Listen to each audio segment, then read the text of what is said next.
اعوذ باللہ من الشیطان الرجیم بسم اللہ الرحمن الرحیم۔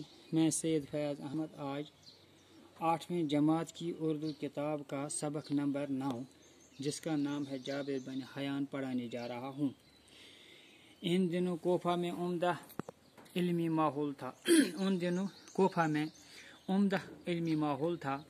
جابر میں مزید تعلیم حاصل کرنے کا شوق پیدا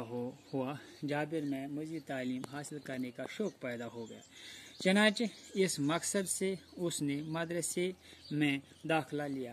اس مقصد کو پانے کے لیے اس نے مدرسے میں داخلہ لیا اور مروجہ تعلیم حاصل کی۔ اب جابر جوان تھا۔ اب جوان ہوا تھا۔ اسے ماں کی غربت دیکھی نہ تھی۔ اس نے یہ سوچ لیا کہ اب اس کی ماں جو ہے اب مزید غربت کی زندگی اختیار نہ کرے۔ چنانچہ اس پر سونا بنانے کی دھن سوار ہو گئی۔ اب اس نے سونا بنانے کی دھن اب سیکھ لی۔ سونا بنانے کی جو ہنر اب اس نے یہ سیکھ لی اور اس نے مختلف قسم کی دواؤں کی خاصیتیں معلوم کرنا شروع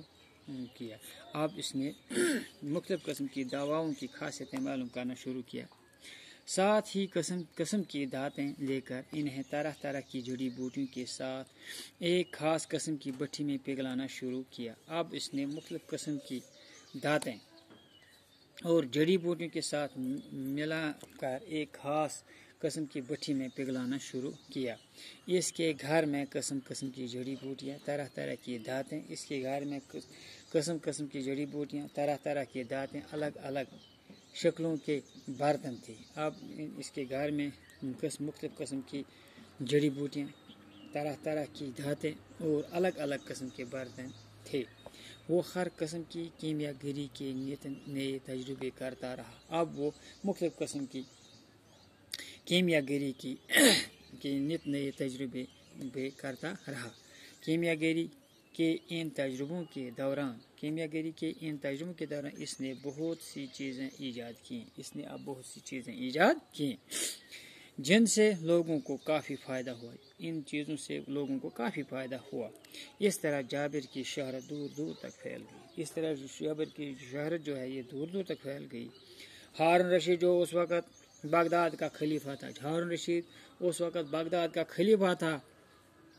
نے جابر کو بغداد آنے کی دعوت دی۔